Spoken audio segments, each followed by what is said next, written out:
SPG classes में आप सभी का स्वागत है। हम जो है सूरदास के पद पढ़ा रहे हैं और आप लोग जो है बड़ा अच्छा पढ़ रहे हो। अगला हम जो है पद पढ़ाएंगे कि ऊधो जाहु तुम ही हम जाने, ऊधो जाहु तुम ही हम जाने, श्याम तुम ही को नहीं पठायो। ऐसे पढ़ा जाता है। श्याम तुम ही को नहीं पठायो, तुम हो बीच भुलाने। ब्रज नारी न सो जोग कहत हो, बात कहत न लजाने। ऊधो जाहु तुम ही हम जाने, बड़े लोग न विवेक तुम्हारे, बड़े लोग न विवेक तुम्हारे, ऐसे भय अयाने।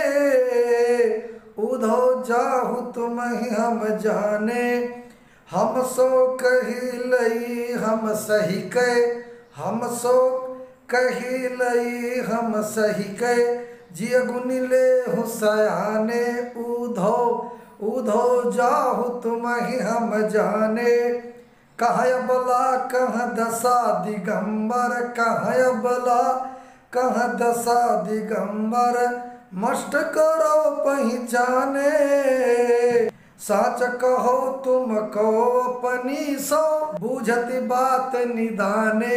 ऊधो जाहु तुम ही हम जाने, सूर श्याम जब तुम ही पठायो, सूर श्याम जब तुम ही पठायो, तब नहीं कहूँ सुकाने।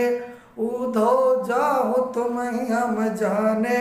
तो बच्चों यहाँ पर जो है, यहाँ पर बच्चों अयाने माने होता है अज्ञानी, मष्ट करो माने चुप रहो, और निदाने माने निदान यानी अंत में, दिगंबर माने नग्न वेश है ना, नयका माने तनिक भी। अब यहाँ पर संदर्भ में लिखना कि प्रस्तुत पद या प्रस्तुत पद्यांश हमारी पाठ्य पुस्तक कक्षा 10 हिंदी के पद नामक पाठ से लिया गया है, जिसके रचयिता कृष्णाश्रयी शाखा के उच्च कोटि के कवि और समाज सुधारक सूरदास जी हैं। ये आपका संदर्भ हो जाएगा। प्रसंग में बच्चों ये लिखना कि इन पंक्तियों में उद्धव एवं गोपिकाओं के बीच जो वार्तालाप हो रहा है, यहाँ पर सूरदास ने उसका वर्णन किया है कि ऊधव जाओ तुम्हें हम जाने। राधा और गोपिकाएं ऊधव से कह रहे हैं, ब्रज की गोपिकाएं उद्धव जी से कहती हैं कि हे उद्धव, हम सभी आपकी चाल समझ गए। आप जो चाल चल रहे हो हमारे साथ, वो हम आपकी चाल समझ गई हूँ। और श्याम तुम्हें हिया को नहीं पठायो, और तुम ही बीच भुलाने।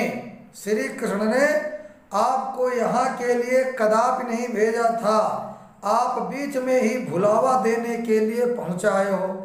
आप जो है भगवान कृष्ण ने कहीं दूसरी जगह आपको भेजा था, और आपने हम लोगों को भटकाने के लिए यहाँ आए हो, हैं? हम लोगों को बीच में ही भुलावा देने के लिए आप पहुँच गए हो। ब्रज ब्रज नारिन सो जोग कहत हो, बात कहत न लजाने। हैं? आप ब्रज बालाओं से योग साधना की बात करते हैं, क्या आपको ऐसी बातें करते हुए शर्म नहीं आती है? आप हम लोगों को योग साधना के लिए कहते हो, आपको शर्म आनी चाहिए। आपको क्या शर्म नहीं आनी चाहिए? अब बड़े लोग ना विवेक तुम्हारे, ऐसे भय अयाने।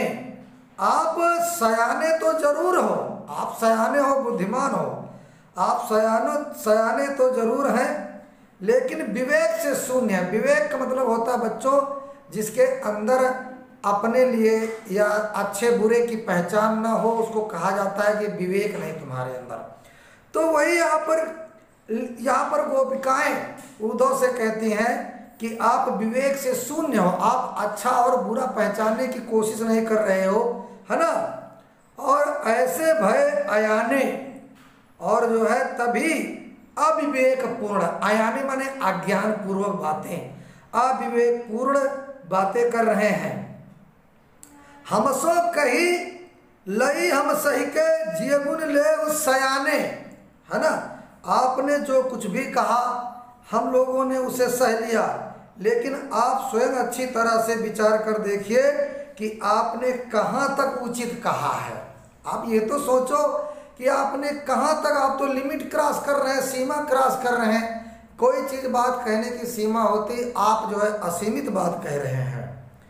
कह अबला कह दशा दिगंबर मस्ट करो पहचाने। हम लोग स्त्री हैं, हम लोग औरत जाति हैं, नारियां हैं, हम लोग स्त्री हैं और आप हमें योगियों की तरह रहने का संदेश दे रहे हैं, जो ये असंभव है। इस तरह की इस स्थिति को भला हम सभी कहाँ तक अपना सकते हैं। साच कहो तुमको अपनी सो बूझत बात निदाने, असुर श्याम जब तुम्हें पठायो तब नए कहूँ मुस्काने। है ना, आपको हमारी सौगंध है, आप शांत हो जाइए और सोचिए। अच्छा, अब आप सच सच बताइए, आपको हमारी कसम है, सौगंध है कि जब आपको श्री कृष्ण ने यहाँ भेजा उस समय वे तनिक मुस्कुराए थे या नहीं। यदि उस समय वे थोड़ा भी मुस्कुराए होंगे तो बस समझ लीजिए कि उन्होंने आपसे मजाक किया है, आपको जो है आपसे मजाक किया है। अगर भगवान कृष्ण ने आपको यहाँ भेजते समय जरा भी मुस्कुराया होगा तो समझो उन्होंने आपके साथ मजाक किया है। काव्य सौंदर्य में बच्चों ये लिखना, भाव सौंदर्य यहाँ पर गोपिकाओं की उक्ति वैचित्र दर्शनीय है, जो उन्होंने बड़े जो है उनका वार्तालाप देखने लायक है। अलंकार यहाँ वक्रोक्ति है, घुमा है ना, और दशा दिगंबर यहाँ बूझत बात सूर श्याम में अनुप्रास अलंकार। और कौन सा अनुप्रास अलंकार, अनुप्रास के भी कई भेद होते हैं, यहाँ 6 का अनुप्रास अलंकार। इस तरह से बच्चों आप तक हमारी वीडियो पहुँचे, इसके लिए आपको सब्सक्राइब करना होगा, लाइक कमेंट करना होगा, और इन वीडियो को देख करके आप हमारी जो है आप अपनी हिंदी को मजबूत करिए। धन्यवाद।